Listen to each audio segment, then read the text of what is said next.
Hey everyone, Greg here. As you may know by now, I'm the co-founder and CEO of TripShock, an online reseller for water sports and tours. For the past 12 years, we've had the pleasure of working with hundreds of operators across the country, and we're looking to grow our community. It's free to sign up, and you only pay when we bring you confirmed bookings. We'll help you reach new customers, fill empty seats, and grow your business like so many have done with us over the years. Head over to partners.tripshock.com to learn more about our program, read testimonials, or speak directly with our supply team. As always, thank you for listening and enjoy the show. What's up, guys? Episode 72 of the Awkward Watersports Guys, here with my wonderful co-host, Greg Fisher, as always, keeping it awkward. Hey. And John Dessauer of the Dessauer Group, man, entrepreneur, investor, fucking smart ass. That's how I met him. I was like, I don't even know who this fucking guy is, man. He's talking shit to me like on my dock, like he knows me, man. And I was like, holy shit, this guy knows what's up. So Johnny D, as the rest of the world calls him, is like, I don't even know him that well, but I fucking love him. What's up, bro?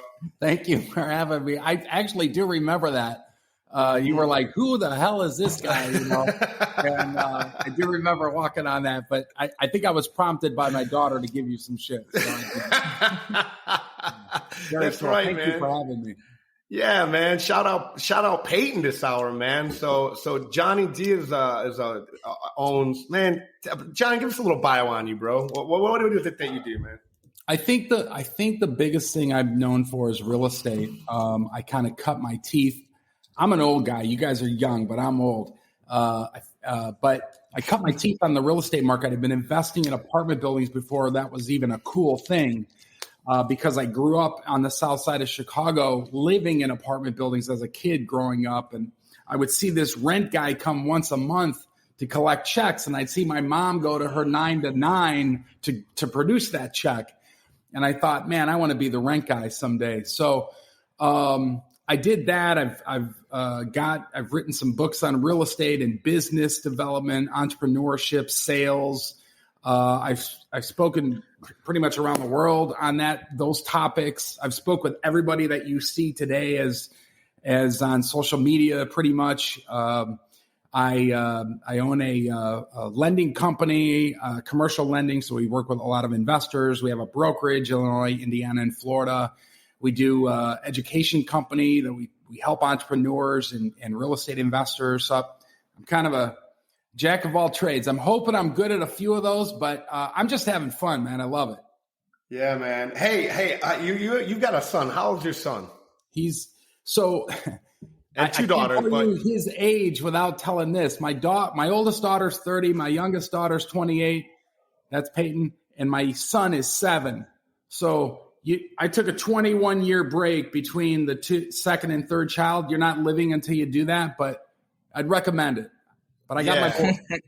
Yeah, so man, I just got to interject, bro. Like, I think you're a fucking force of nature, man. Like, we met in Key West. We talked a bunch of times. I was like, I love the cut of this guy, man. He's just, I'm from Detroit. You're from Chicago. Like, we speak the same fucking shit. I just had my third son at 42.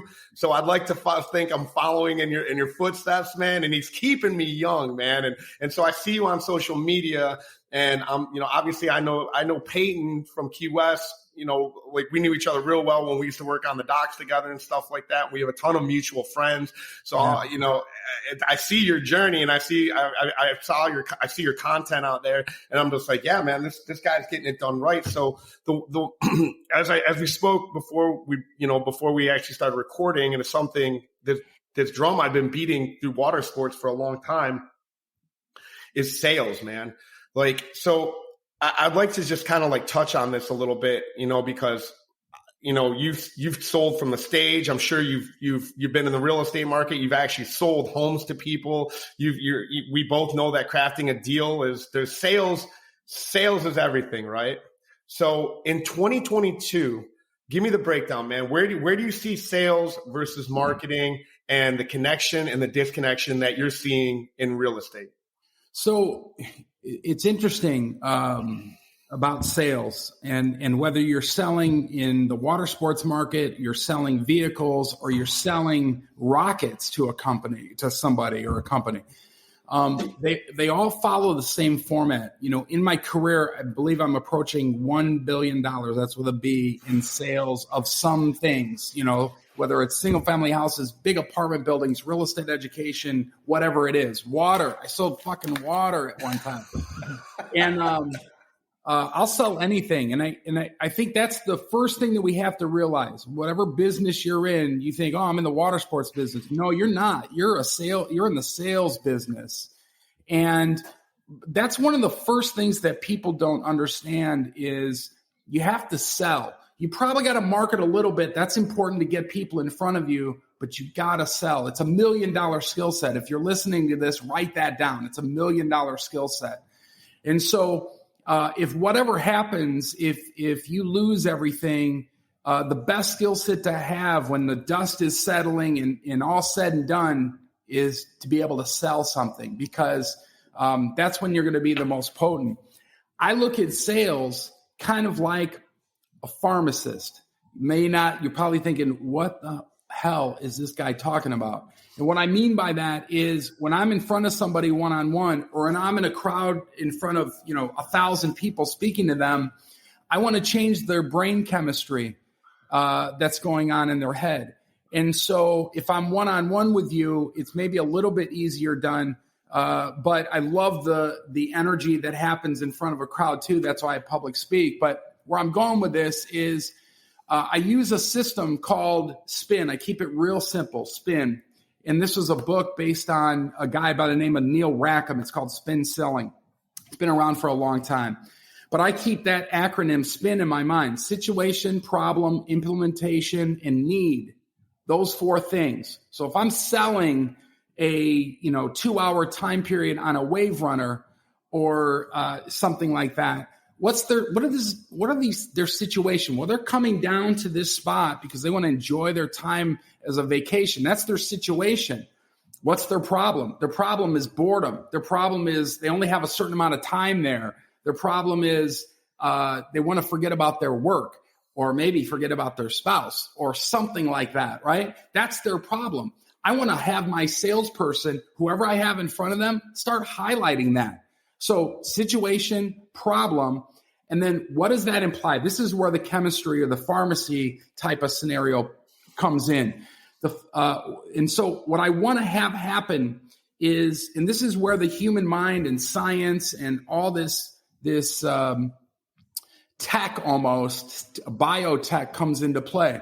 If I can have my person kind of increase that cortisol a little bit. Cortisol is a chemical in all mammals. I know you're probably thinking, I didn't know we were talking chemistry. Don't worry, I got you, Kevin. I got you. Greg sees it. Kevin's like, what is it?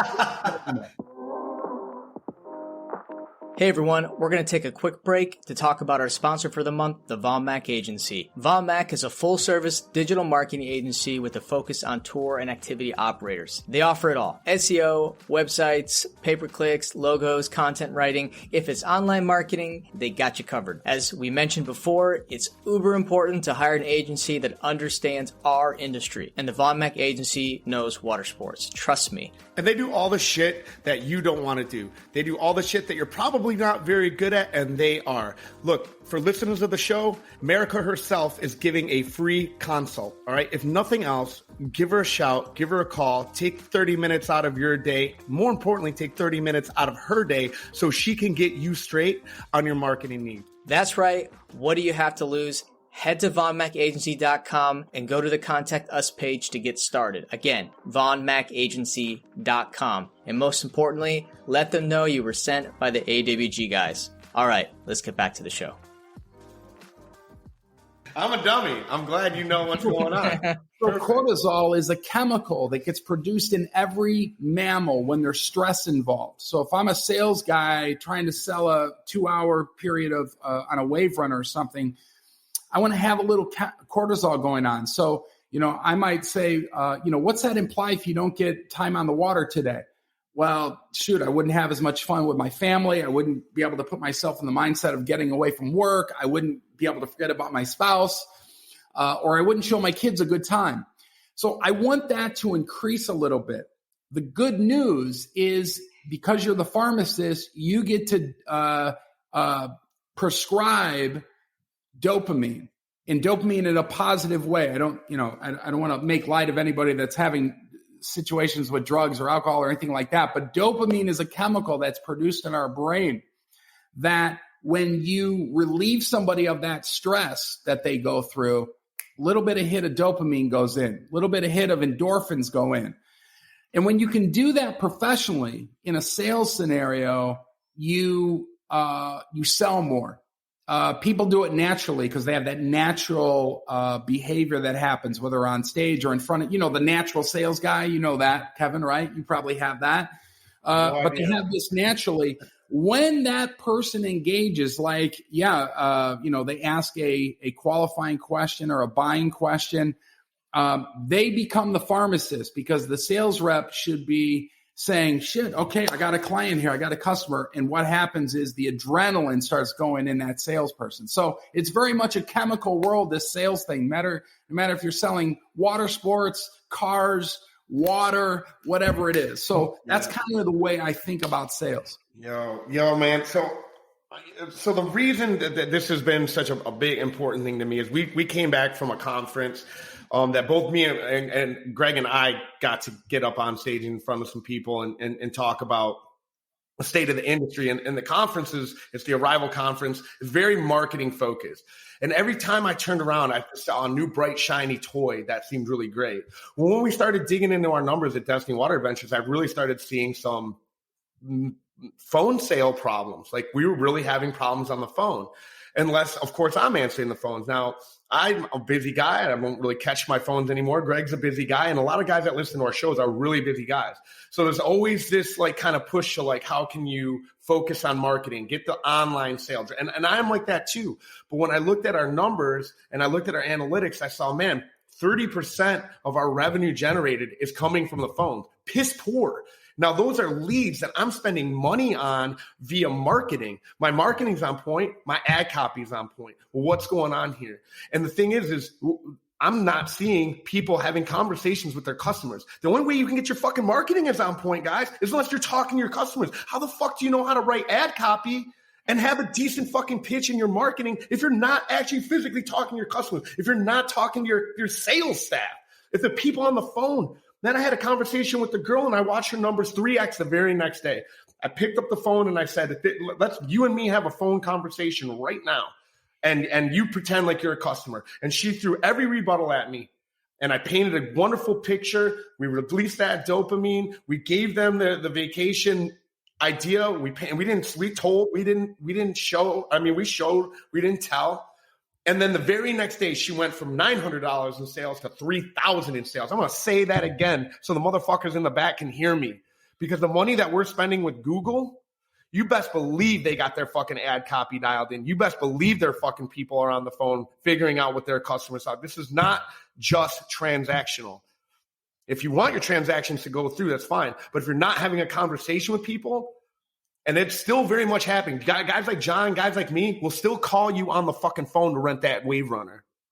So this whole push toward tech and marketing is great. And I see that the sales department, marketing departments of large companies are flipping and they're putting more money in the marketing than ever before. It's a tool, right? But sales is just, man, it's still a huge fucking lever, right, John? Yeah, I mean, I was buying insurance online today through a company. I won't name names. He's one of the richest guys in the world, lives in Omaha. He started this company.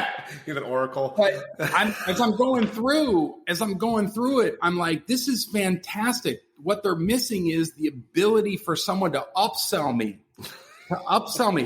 They're missing money right now. And so you're right. You hit the nail on the head. If I was in front of a good salesperson that could upsell me and get that chemistry going in me, I think they would do better. But who am I? He's doing pretty good. I mean, what is it? I don't know, 40 billion? Yeah. That's not enough to live on, but it's a good start. Yeah, man. Yeah. So Greg, what are your thoughts on this, man? Like, what are you doing out there with your sales team, man? With I'm going to put you on the spot because you got a ton of phone sales. A lot of online travel companies are actually going the opposite way. They're having less human interaction, and using e-commerce strategies to improve their online conversion, but we have never wavered in that. We've continued to increase our education, increase our sales staff, because, you know, a lot of it's based on the type of product too. Activities and tours, wave runners. I mean, you got a mother who has a lot of questions, and even though the answers are right there, she needs reassurance and trust, because, you know, her family is going to be in a potentially dangerous situation being on this equipment or on these tours. That also is a great opportunity for us to upsell, as John said. I mean, I would never, ever remove or diminish our sales staff, because I know the numbers. I mean, just think like one sale can pay for them the whole day, first of all.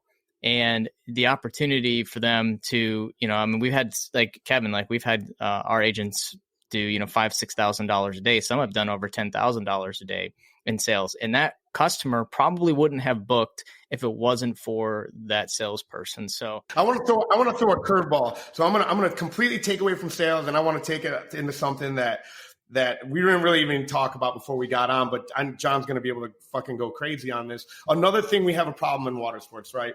Guys have 1-year leases, 2-year leases. Some guys have month-to-month leases. So as we always say, you don't own your business unless you own the fucking real estate that it's on. Ray Kroc knew this fucking better than anybody, right? So tell me, man, when you are looking to structure a deal, let's say you're me, right? And this, the only reason I brought you on the show is it was free coaching for 15 minutes because I got my eye on a property. I don't. Cool. But I see a property, right? And I mean, it's like on the water. It's few and far between. I have no idea what I've done. I've never bought commercial real estate. I've never fucking developed docks. I've never gone through a commercial fucking submerged land lease. All this shit. It's like, oh my God, I don't even want to put an offer in because I'm so scared of what this is going to entail. Walk us through what it's like to buy a piece of commercial property, what to look for, what are your pitfalls. I mean, obviously, you could probably talk about this for hours, but, you know, hit on the highlights, man, the key points. So when I'm looking at a commercial property, again, I'm using what's the situation? What's the situation with this seller? What's the problem that I can come in and solve? And then I hit it with that. What does that imply? Both bad and good. Bad because I want that cortisol to get going. I can only negotiate when that chemistry is going in the brain. So if I'm looking at a commercial deal and I see the numbers and I'm putting my business in there, I've got a few things I got to hit, right? I got to hit revenue. You guys already know how you're going to generate revenue with your business. I've got operating expenses of that business, right? And including the lease or including, taxes, insurance, all of that stuff that you guys have to cover. And then I have something called net operating income. Most businesses that are buying commercial real estate for their business don't really think about this NOI, net operating income type thing. But that number is really the holy grail of your business. And if that number is a certain amount, that'll tell you what you can go out and buy for real estate if you're paying debt service on it, right? Mortgage payments. If you're buying it with cash, I know, Kevin, you got a lot of cash under your mattress right now. So if you're buying it with cash, then you don't need to worry about that as much. But if you are using debt, you got to look at NOI. You got to look at that number. And so that'll tell you how much debt you can service. Let's say all that is cool. So you get an idea. Hey, I can go out and buy a $500,000 building or slips or docks or whatever it is that you're buying, or $1 million, probably not 500,000 down there, but $1 million. So that's the first thing. Understand where you're going with that and understand the price range that you're in. Just don't go out there and say, I love the way that looks, I'm going to buy that. Put some numbers behind it. When you go to negotiate, you're probably, if it's listed property, that's being sold retail. I was just in Austin yesterday speaking to a group. I got to hang out with the executive producer and creator of Family Guy. And so he's, a Hollywood type of guy, and they're dealing with different monetary levels and things like that. We were just having the same conversation about real estate in 2022.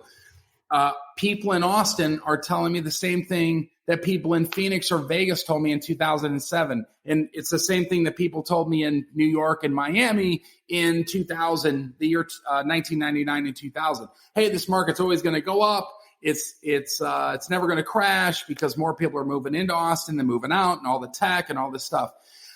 Markets have this undulation. When a market is where it's at today, very, very high, there's so much pressure on it to go back to a stabilized marketplace.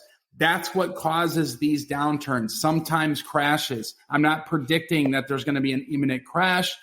There's a chance it could happen, but I don't see that happening here. So in real estate in 2021, commercially, I would make sure I'm not overpaying for it right now because there's a lot of that going on. Again, what's the situation with the seller? What's the problem that we have to solve? Sometimes there is no problem. They're just trying to get all the money they can, and they're being greedy. So I would say that's step number 2 is really understand the market, understand that you're not paying because you're probably talking to a commercial real estate agent, and that guy is selling you something. You're being sold.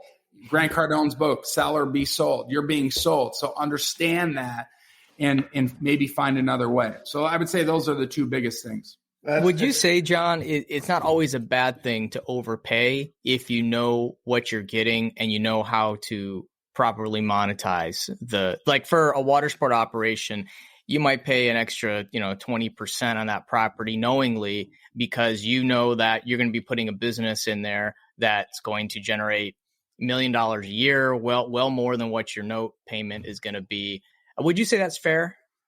It's only fair when you understand that NOI of that business. If you can highlight that and be specific with it, then overpay. Right? You guys should write this down. Cost means nothing. Return means everything. Cost. Look at Kevin's looking for a pen. He's looking for like scratch pads. He's just like, shit. No, I'm not. I don't know what you're talking about. I would never do that. Cost means nothing. Everybody's like, that's too expensive. Well, what do you mean? Too expensive compared to what? If your return is healthy and huge and big and robust, then cost means nothing. Cost only means something when you're losing money or breaking even. And would you agree, Kevin? I mean, when you're breaking even or losing money, cost is like ridiculous. Why did I do that? I overpaid. But if you understand your NOI of your business and you understand where that's at, cost means nothing. It's return that means everything. What are you getting for that money? Yeah.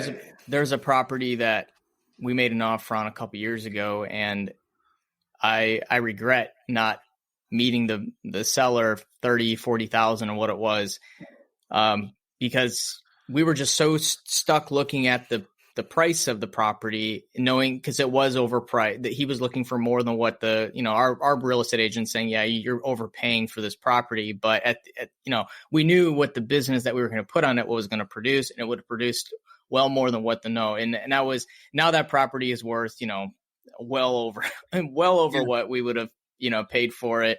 And we would have had a business on there generating, significant amount of money. And it just, Greg, here's another thing with that. In that situation, you give them what they want. I'm a big believer in sales of giving the client what they want. Like there's so many people that'll call a business and they'll ask for something and they'll say, yeah, we don't do that. Oh, I'm going to do it. I'm going to do it. I'm going to deliver to them. I'm going to pay me for that. Like you lose sales because of that. So in that situation, give the seller what they want. So I might say, Mr. Seller, I'll say, Greg, if you're the seller, I'll say, Greg, hey, respect the price that you're asking. What a wonderful piece of property you have. I'll tell you what, if I can give you your price and I can get my terms, would you agree that we'd have a deal here? I'm asking you, Greg. Oh, yeah. So Greg, let's replay that. Kevin, you didn't tell me Greg was a little bit slow this morning. He's a marketing guy, man. He's not a sales guy. He's like Greg, you're the seller, okay? Okay, I thought it was a rhetorical question. Right. Okay, you are the seller. Okay. So Greg, so I might say, Greg, you got a great property here. I love it. It looks like it could fit. It's not perfect, but I'll tell you what, I respect the price that you're asking. If I could give you your price and I can get my terms, would you agree we'd have a deal here? Michael say yes. Wow, Kevin, holy shit. man. That's it, man. That's not me. I would fucking be like, I don't like that question. Greg, are you on pain meds? I don't know. I'm put on the spot here. Your price hits I don't know how I'm posting. I don't know how I'm. Give that question to Kevin. Yeah, you're asking a certain price for that property, right? Yeah. So, Greg, if I could give you your price and I can get my terms, would you agree we'd have a deal here? Yeah. Yeah. Boom. Yeah. Let's go. What's a great time to get this contract signed? Would 3 or 5 o'clock work better for you? All right, let's do this. Boom. Let's go. Man, yeah, that wouldn't have been the same way with me, man. I'd be like, you just asked me an open-ended question that fucking is leaning toward positive that you would push me in toward yes. So no, we don't have a deal because we're going to talk more about that motherfucker because I feel you're trying to sell me and I love what you're selling. So let's sit down and really dig into the weeds and become friends. So I would handle you a different way, Kevin. I'd handle you a different way because like, let's go get some beers and get me drunk and I'll sign anything. I won't even read it. I'll be like, fuck it, let's go. I've seen that before. No problem. But see, my point is, Greg, you could, when I'm looking for terms on a deal like that, that's elevated in price, what I'm doing is I'm in a sense giving that seller what they want, but I'm pushing the terms out just a little bit. I might use seller financing there. I might use seller financing with no debt service on it. So yeah, I'll give him his price, but I'm going to pay him a lump sum later. There's all kinds of ways that you can do that to get that deal done. It's not about cost, it's about return. Without being a real estate guy, I know no shit about real estate, but it's something that I always say when we're talking business or any kind of deal, period. I always say there's 100 ways we can skin this cat, guys. There's a lot of ways we can make this work. It just depends like what each party in this deal it wants for the outcome. So at the end of the day, it's for both of us to flourish, right? So if we can structure any deal, whether it be a multi-million-dollar, multi-unit building, a piece of property that can be developed, or a 2-hour jet ski rental. I hate to bring it right back to sales, but it is just a little bit. It's like, is there a mutually beneficial result that happens in us doing business together? And that's me selling you a product, you buying a product. In essence, we're going to business. It could be 1 year. It could be 15 to 30 years. Who knows what it's going to be, because we're doing business with banks. We're being bought and sold stuff all the time. Every second of every day. This is what it means to be an American. But if it's mutually beneficial and it works for the buyer and the seller, you got a fucking home run. Am I right, Johnny D, or am I wrong? Absolutely. Yeah. And that's a tenet that I try and do at all business by. Is it beneficial to both of us? Can we both help each other out and win? When you see this balance become imbalanced is when you have a fucking shitty product, a city salesman, or a person that does business in a shitty way, and you want to fucking steer clear of that motherfucker, whether it be a stick of gum or a fucking stick of lumber, right? Anyway, amen to that. Well, Johnny D, man, we're coming up to the end. We could have done an hour and a half show with you. I know past 30 minutes, Johnny's like, well, you're going to get an invoice from me, Kevin, because I really know what you're up to. You're just trying to get in my network, motherfucker. I charge $10,000 for that. It might. No. Hey, bro, but you can come up and get a boat or a jet ski. Look, I'm free to join my network, and look how fucking tan and handsome and this beard I got going on and this smile. I need to get you back to Florida. You've been in Indiana too long. When are you coming back, brother? I'm coming back. I'll be there next week for sure. By the way, $10,000. By the way, $10,000, Kevin. It's not about the cost; it's about the return. What if I could give you $50,000 in return for that 10? Would you do it? Of course you would. Yeah, we'll see. Well, that'll be another fucking episode. I'll tell you about some networks that I've fucking joined for $10,000 that are yet to fucking return. Fucking. I got you. I got you. John, do you have any last words you'll leave anybody for? Last word is this. I think people don't think big enough. I see Kevin in the water sports business, what he's doing. Greg, you're doing fantastic. And then now Kevin's doing the Jeep thing. Real quickly, I'll leave everybody with there's a reason that lions don't hunt field mice, because the caloric return isn't as much as an antelope or a gazelle, right? So I would just make sure all of your listeners – I would make sure all of your listeners kind of understand that concept. Are you thinking too small? Are you not being aggressive enough because of fear or whatever it is? Money. Don't let that stuff stop you, man. You're not here that long on this planet, and I would go for it no matter what you want to do. Make sure you're enjoying yourself, having fun, and leave it all on the field. Awesome. John, how can people learn more about you and follow? They can easily just go to johndessauer.com. They can find me on that. That's probably the best way to get a hold of me. And I appreciate you guys having me on. This has been a ball. Yeah, man, for sure. Well, guys, we appreciate you tuning in to another episode of Awkward Watersport Guys. Make sure to follow us on Facebook. We got our group, Watersport and Tour Professionals. Join that. Follow us on Apple Podcasts, Spotify. Leave us a review. And as always, keep it awkward.